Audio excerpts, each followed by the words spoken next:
आप सभी अच्छे होंगे। एक कोटेशन से बात शुरू करते हैं कि रख हौसला वो मंजर भी आएगा, प्यासा के पास समंदर भी आएगा, यूं थक कर ना बैठ ये मंजिल के मुसाफिर, मंजिल भी मिलेगी और मिलने का मजा भी आएगा। इन्हीं भावनाओं के साथ आज हम बात करेंगे केंद्र सरकार के बारे में। इससे पहले हम बात कर चुके हैं संविधान के बेसिक इंट्रोडक्शन की बात कर चुके हैं, डेफिनेशन की बात कर चुके हैं, टाइप क्या है इसकी बात कर चुके हैं। इसके साथ में हम बात कर चुके हैं मूल अधिकार की बात कर चुके हैं। ठीक है, मूल अधिकार फंडामेंटल राइट कौन कौन से इसकी बात कर चुके हैं। डीपीएसपी की बात कर चुके हैं, directive principle of state policy की बात कर चुके हैं। उसके बाद में हमने बात की थी लास्ट वीडियो में, उसकी बात की थी मूल कर्तव्य की बात की थी, फंडामेंटल ड्यूटीज की बात कर चुके हैं। तो ये सारी बात कर चुके हैं। आज हम नया टॉपिक स्टार्ट करेंगे, उसका नाम है केंद्र सरकार। ठीक है, इंग्लिश में बोलते हैं सेंट्रल गवर्नमेंट। केंद्र सरकार क्या है, तो केंद्र सरकार की बात करेंगे। केंद्र सरकार के बाद में हम बात करेंगे राज्य सरकार क्या है, उसके बाद में हम बात करेंगे स्थानीय सरकार क्या है। इनकी बात तीन प्रकार का जो हमारे फॉर्मेट जो सरकार का प्रारूप है इसकी बात करेंगे। पंचायती राज शुरू में नहीं था, उसके बाद में ऐड किया गया, इसकी बात करेंगे। इसके साथ में राज्य सरकार के क्या कार्य है इसकी बात करेंगे हम केंद्र सरकार की बात करने के बाद में। तो केंद्र सरकार को तीन पार्ट में डिवाइड करते हैं। ठीक है, तीन पार्ट में डिवाइड करते हैं और इसमें एक चौथी पोस्ट भी इसकी बात करेंगे। तो पहले केंद्र सरकार की बात करें, सेंट्रल गवर्नमेंट बात करें, तो पहले होती है कार्यपालिका। कार्यपालिका को इंग्लिश में बोलते हैं एग्जीक्यूटिव, कार्यपालिका। ठीक है, दूसरी है व्यवस्थापिका, लेजिस्लेटिव, व्यवस्थापिका जिसका काम होता है, व्यवस्थापिका का काम होता है कानून का निर्माण करना, व्यवस्थापिका। और तीसरा फॉर्मेट होता है न्यायपालिका। न्यायपालिका संविधान की रक्षा करने का काम करती है। ठीक है, संविधान की का रक्षा करने का काम करती है। तो आपने सुना होगा एग्जीक्यूटिव, लेजिस्लेटिव और जुडिशरी। ठीक है, और एक होता है नियंत्रक और महालेखा परिषद। यहां लिख दो, नियंत्रक व महालेखा परिषद, इसकी बात भी हम करेंगे। ठीक है, तो नियंत्रण और महालेखा परिषद, न्यायपालिका, व्यवस्थापिका और कार्यपालिका, ये केंद्र सरकार के तीन पार्ट हैं और ये नियंत्रण रखता है, मतलब ये ध्यान रखता है। इसकी बात हम अलग से कर लेंगे। ठीक है, तो सबसे पहले बिंदु है कार्यपालिका। तो कार्यपालिका की हम बात करेंगे। कार्यपालिका दो प्रकार की होती है।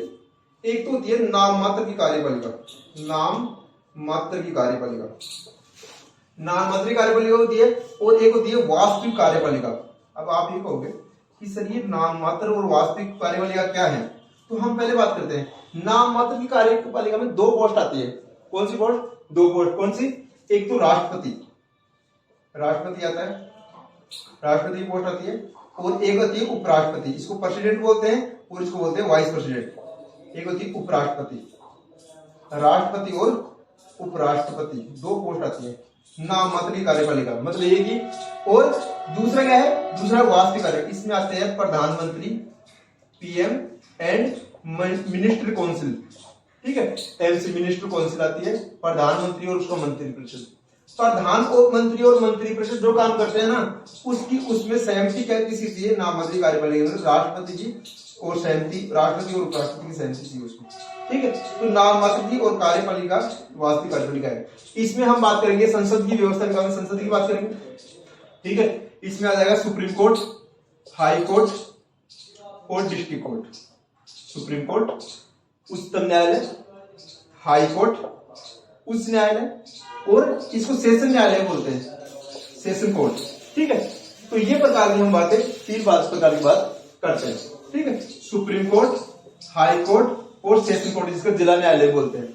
और उसके बाद में हम बात करेंगे इसकी, उसके बाद में हम बात करेंगे न्यायालय, सॉरी, ये जो मैंने बात बताई ना, इसमें ये न्यायपालिका की तीन प्रकार की होती है, सुप्रीम कोर्ट, हाई कोर्ट और डिस्ट्रिक्ट कोर्ट। और संसद की हम बात करें तो संसद की यहां बात कर सकते हैं लोकसभा,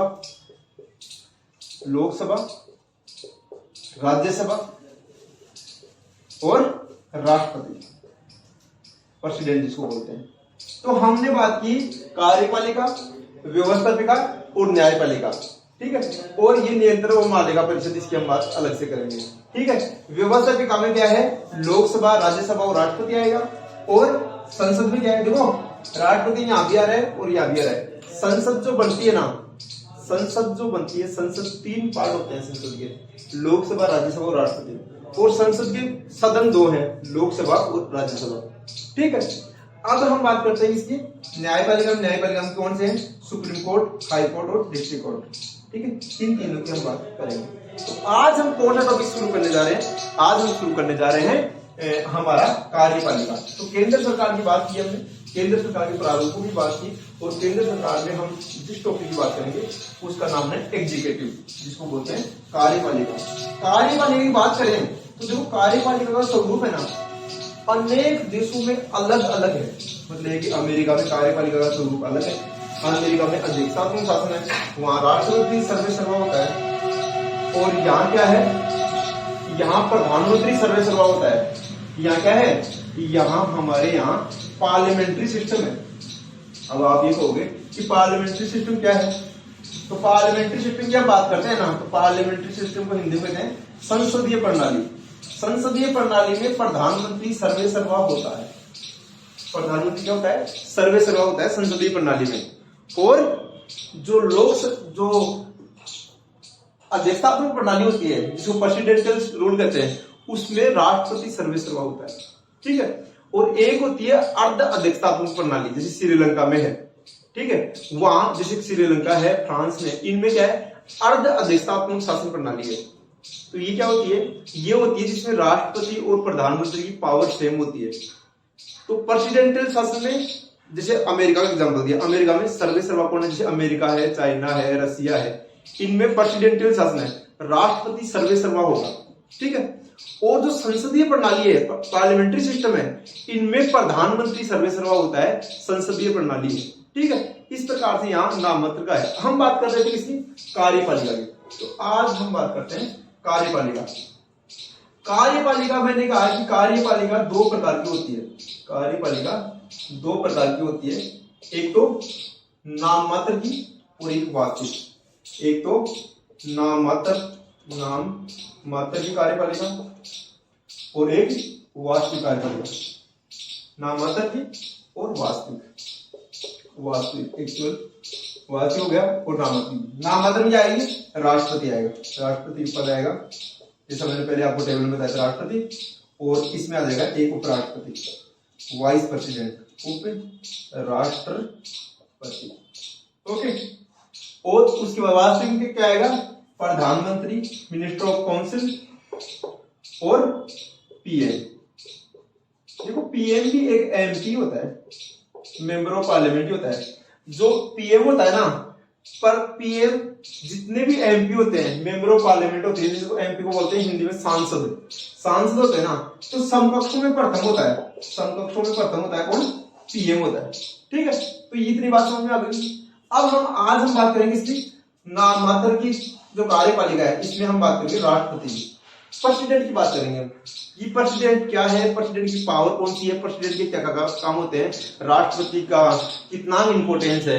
हमारे संविधान में कितनी उसकी शक्तियां हैं? इसकी हम बात करेंगे। ठीक है, यहाँ तक आपको समझ में आ गया होगा। अब हम बात करेंगे पहले नाममात्र कार्यपालिका और नाममात्र कार्यपालिका में सबसे बड़ी पहली पोस्ट कौन सी है? सबसे पहली पोस्ट है राष्ट्रपति। ठीक है, अब ये अगर आपको बोर्ड पर अगर साफ नहीं दिखाई दे रहा है तो आप हमें कमेंट करके बता सकते हैं कि भाई साफ नहीं दिखाई दे रहा है, तो हम और थोड़ा बड़ा लिखने का प्रयास करेंगे। तो हम बात करते हैं इसकी, हम बात करते हैं राष्ट्रपति की। ठीक है, राष्ट्रपति की कौन कौन सी पोस्ट है? तो राष्ट्रपति की जो पोस्ट है, राष्ट्रपति की जो पोस्ट है, ये हमने पहली बात तो ये आप ये बात कर सकते हो कि जो राष्ट्रपति की पोस्ट है हमने कौन से देश से ली है। ऐसे कहते हैं आप, जैसे मैंने आपको स्रोत वाले वीडियो में बताया था कि हमारा संविधान ना ये उधार का थैला है। हम खूब सारे देशों से अन्य, जैसे मान लीजिए पार्लियामेंट्री सिस्टम हमने ब्रिटेन से ले लिया, राष्ट्रपति की पोस्ट हमने अमेरिका से ले ली, जो हमारे मूल अधिकार है, मूल अधिकार ले लिया हमने अमेरिका से। तो इस प्रकार से पूरा जो संविधान है ये उधार का थैला ऐसे कहते हैं, बट ऐसा नहीं है। हमने जितनी भी व्यवस्था ली है ना, ये हमारे अकॉर्डिंग ली है। ठीक है, इसकी बात करते हैं। तो राष्ट्रपति की पोस्ट है, राष्ट्रपति की जो पोस्ट है ये अमेरिकन कॉन्स्टिट्यूशन से प्रभावित है। ये हमारे संविधान में आर्टिकल 52 से लेकर 62 तक है। हमारे संविधान के कौन सा भाग? हमारे संविधान का भाग 5। ठीक है, हमारे संविधान का भाग 5, जिसमें राष्ट्रपति पोस्ट है आर्टिकल 52 से लेकर 62। ठीक है, इस प्रकार की हमने बात की है। अब ये जो भाग 5 है इसमें क्या है, ये भाग 5 कौन कौन से आर्टिकल है, आर्टिकल 52 से लेकर 151 तक है। ठीक है, इसमें सबसे पहले बात की गई है राष्ट्रपति। ठीक है, अब हम बात करते हैं राष्ट्रपति। राष्ट्रपति जो पोस्ट है ये आर्टिकल 52 में है। आर्टिकल 52 क्या कहता है, राष्ट्रपति क्या है, भारत का एक राष्ट्रपति होगा, भारत का एक राष्ट्रपति होगा, राष्ट्रपति होगा। कौन सा आर्टिकल कहता है, ये आर्टिकल 52 कहता है। ठीक है, और ये कहता है हमारा आर्टिकल कि भारत का एक राष्ट्रपति होगा। उसके बाद में आर्टिकल जो 53 है, आर्टिकल जो 53 है ये कहता है कि कार्यकारी शक्ति है ना, कार्यपालिका की शक्ति, कार्यपालिका की शक्ति राष्ट्रपति में निहित होगी। कार्यपालिका की जो शक्ति है ये राष्ट्रपति में निहित होगी। ठीक है, कार्यपालिका की जो शक्ति है वो राष्ट्रपति में निहित होगी, और जो 52 कहता है भारत का एक राष्ट्रपति होगा। उसके बाद में हम बात करें तो ये राष्ट्रपति बनने की योग्यता क्या है, योग्यता की हम बात करें, जैसे मान लो कि आप वीडियो देख रहे हो और आप देखोगे यार हमें भी क्या बनना चाहिए, राष्ट्रपति बनना चाहिए। तो राष्ट्रपति बनने के लिए क्या योग्यता चाहिए, इसकी बात हम बात करें तो राष्ट्रपति बनने के लिए सबसे पहले तो आप भारत के नागरिक होने चाहिए, सिटीजन ऑफ इंडिया, भारत का नागरिक होना चाहिए राष्ट्रपति बनने के लिए। ठीक है, अगर अन्य देश का कोई नागरिक है वो भारत की मतलब ये कि भारत का नागरिक है वही राष्ट्रपति बन सकता है, पहली बात।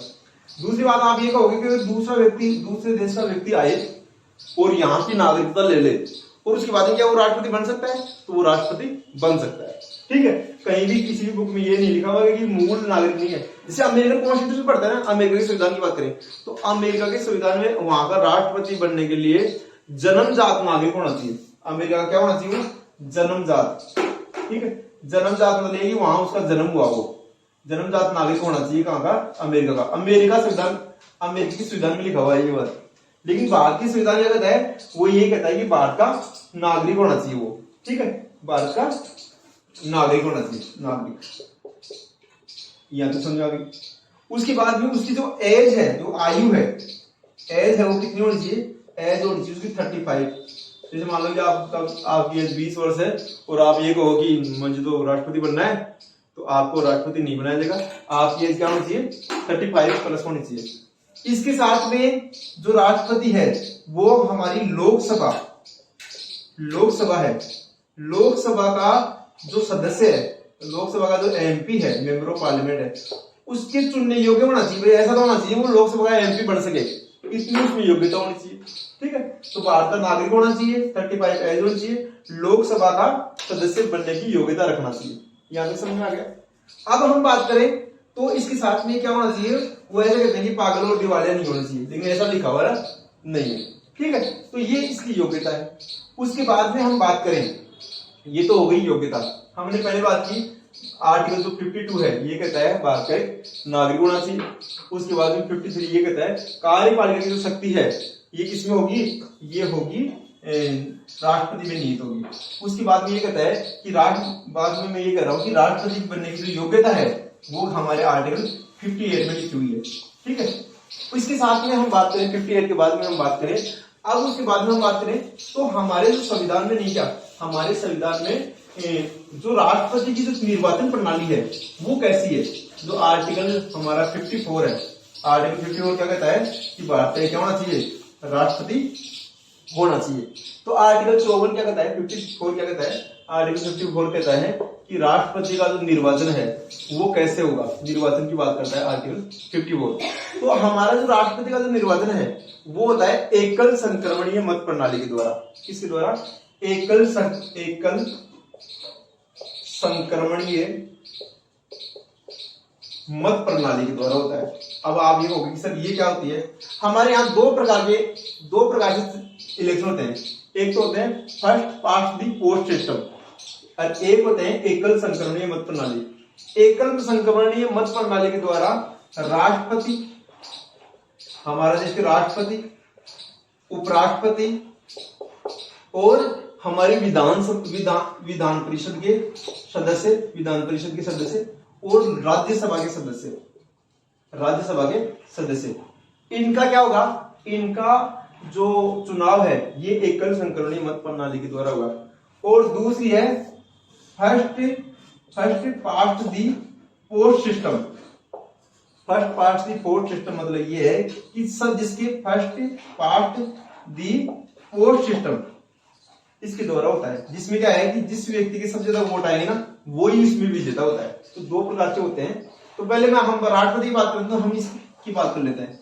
इसमें ये होता है एकल संक्रमणीय मत प्रणाली के द्वारा ये होता है कि जो भी राष्ट्रपति के चुनाव में खड़े होते हैं, जितने भी कैंडिडेट खड़े होते हैं, ठीक है, ये जो कैंडिडेट खड़े होते हैं ना, इनकी जो लिस्ट होती है, जैसे मान लो कि कोई एमएलए और एमपी, ये ऐसा मत पत्र आता है उसका, और जैसे मान लो कि 4 कैंडिडेट खड़े हुए हैं, तो आपको वहां कलम दी जाएगी। वो आपको ऐसे मान लो कि राष्ट्रपति का यहाँ नाम है, जैसे मान लो कि यहाँ रामनाथ कोविंद है, मीरा कुमार है, अशोक कुमार है, या कोई भी है, ठीक है, 4 मेंबर हो गए 1 2 3 के हिसाब से 1 2 3 और 4, ठीक है। अब जैसे मान लो कि आप एमएलए, इसमें जो राष्ट्रपति के निर्वाचन में कौन कौन भाग लेते हैं इसकी बात में हम करेंगे। जैसे हम पहले बात करें तो राष्ट्रपति की जो पद्धति है वो होती है एकल संक्रमणीय मत प्रणाली। इसके साथ में क्या होता है कि जो राष्ट्रपति है, राष्ट्रपति का जो पोस्ट है, इसमें कौन कौन इसके मान लो कि सामान्य व्यक्ति इसमें वोट में भाग नहीं ले सकता। इसमें कौन भाग ले सकते हैं? एक तो लोकसभा,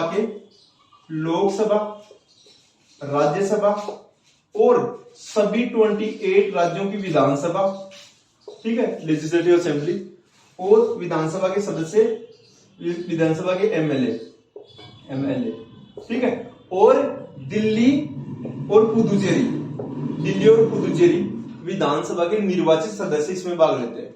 मतलब कि लोकसभा, राज्यसभा, सभी 28 स्टेट की विधानसभा, लेजिस्लेटिव असेंबली और दिल्ली और पांडिचेरी के निर्वाचित सदस्य भाग लेते हैं। और अब जो 2023 में अगर राष्ट्रपति का, जैसे मान लो कि जुलाई 2022 में होने वाला है राष्ट्रपति का चुनाव, तो उसमें क्या होगा, हमारे जो जम्मू कश्मीर है वहां की विधानसभा के निर्वाचित सदस्य भी इसमें भाग लेंगे। तो ये सदस्य भाग लेंगे और ये वोट कौन सी पद्धति के तहत करेंगे? एकल संक्रमणीय मत प्रणाली के तहत। तो ये वरीयताकरण देंगे, भाई पहले 1 नंबर किसको दे रहे हैं, 3 नंबर किसको दे रहे हैं, 2 नंबर किसको दे रहे हैं, 4 नंबर किसको दे रहे हैं। मतलब ये है कि प्रत्येक व्यक्ति अपनी प्रेफरेंस देगा, वरीयता देगा। प्रत्येक जो वोटर है, प्रत्येक जो एमएलए एमपी जो वोट करेंगे वो प्रेफरेंस के आधार पर वरीयता देंगे, और इसी को कहते हैं एकल संक्रमणीय मत प्रणाली। इसके द्वारा हमारे राष्ट्रपति, उपराष्ट्रपति, विधानसभा और राज्यसभा के सदस्यों के निर्वाचन होते हैं, ठीक है। अब हम बात करते हैं किसकी? हमने बात की कब? एक तो हमने बात की आर्टिकल 52 की, जिसमें बात है राष्ट्रपति होगा। आर्टिकल 53 में हमने बात की राष्ट्रपति की कार्यकारी शक्ति, कार्यकारी शक्ति जो राष्ट्रपति में निहित होती है। उसके बाद में हमने बात की योग्यता की, योग्यता कौन कौन सी होती है। उसके बाद में हमने बात की इसकी निर्वाचन कैसे होता है, निर्वाचन की हम बात कर चुके हैं। उसके बाद में निर्वाचन के बाद में हम बात करते हैं कि राष्ट्रपति को शपथ कौन दिलाता है।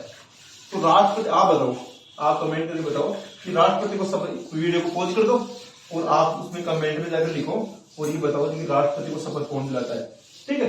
तो राष्ट्रपति को शपथ कौन दिलाता है? तो राष्ट्रपति को शपथ दिलाता है CJE, chief justice of India. Bharat का जो मुख्य न्यायाधीश है, हमारे सुप्रीम कोर्ट का जो मुख्य न्यायाधीश होगा, वो दिलाएगा इसको, हमारे राष्ट्रपति को शपथ दिलाएगा, ठीक है। अगर राष्ट्रपति अपना त्याग पत्र देना चाहिए, ठीक है, ये सब शपथ का प्रोविजन है, ये हमारे कॉन्स्टिट्यूशन में दिया गया है। और ये जो शपथ दिलाएगा ये CJI दिलाएगा, चीफ जस्टिस ऑफ इंडिया दिलाएगा, ठीक है। और ये अगर अपना त्याग पत्र देना चाहिए तो ये त्याग पत्र किसको देंगे? वाइस प्रेसिडेंट को देंगे। किसको? वाइस प्रेसिडेंट को देंगे, उपराष्ट्रपति को देंगे। और उपराष्ट्रपति को अपना त्याग पत्र देना हो तो वो देंगे राष्ट्रपति को। ये एक दूसरे को त्याग पत्र देते हैं, ठीक है। इसके साथ में हम जब बात करेंगे उपराष्ट्रपति की, तो उपराष्ट्रपति के बारे में हम अलग से बात कर लेंगे, ठीक है। उसके बाद में हम बात करें तो राष्ट्रपति की कार्यकारी शक्ति क्या होती है, राष्ट्रपति की शक्तियां क्या होती है। तो राष्ट्रपति की जो शक्तियों की बात करें हम, तो राष्ट्रपति की पहली शक्ति तो यही होती है कि वो क्या करेगा?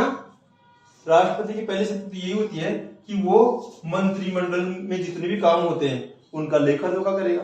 आर्टिकल 74 क्या कहता है? आर्टिकल 74 ये कहता है कि राष्ट्रपति की सहायता के लिए एक मंत्री परिषद होगी, ठीक है। राष्ट्रपति की सहायता के लिए मंत्री परिषद होगी और उसका मुखिया प्रधानमंत्री होगा।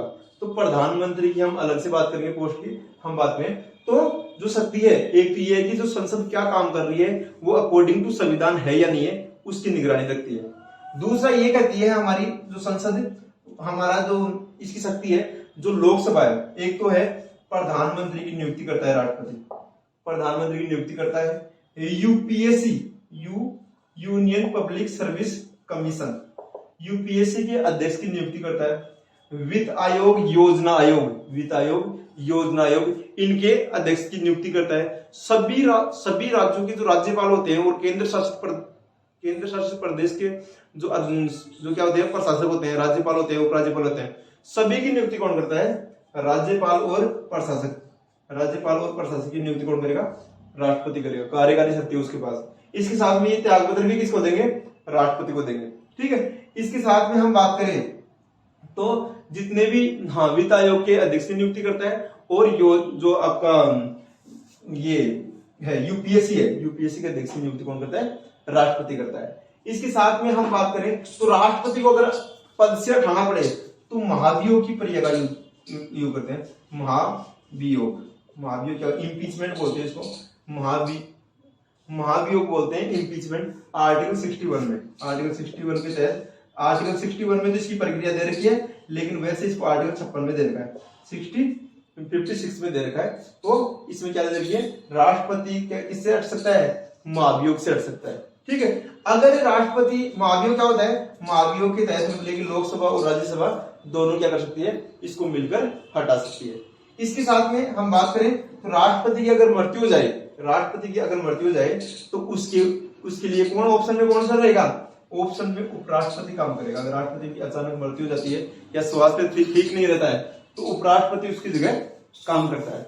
इसके साथ में हम बात करें जो राष्ट्रपति की जो शपथ है, शपथ की हम बात कर चुके हैं, हम महाभियोग की बात कर चुके हैं, हम बात कर चुके हैं जो नियुक्ति है, कार्यकारी शक्ति की बात कर चुके हैं। इसके साथ में एक आर्टिकल 72 है, 72 में आर्टिकल में इसको समाधान की शक्ति दे रखी है। समाधान मतलब किसी भी प्रकार का दंड है उसको क्या कर सकता है? राष्ट्रपति माफ कर सकता है और उस सजा का प्रारूप बदल सकता है। ठीक है, तो आर्टिकल 72 के तहत बदल सकता है इसको। इसके साथ में आर्टिकल 108, आर्टिकल 108 के तहत जो लोकसभा और राज्यसभा का संयुक्त अधिवेशन है, संयुक्त सत्र है, इसको संबोधन करता है राष्ट्रपति।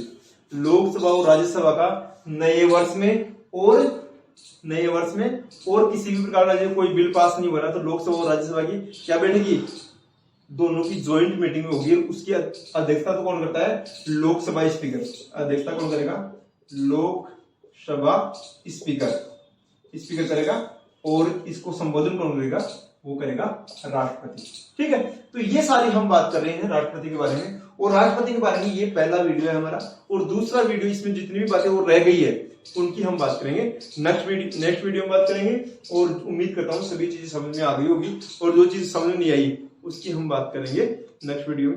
जय हिंद, जय भारत।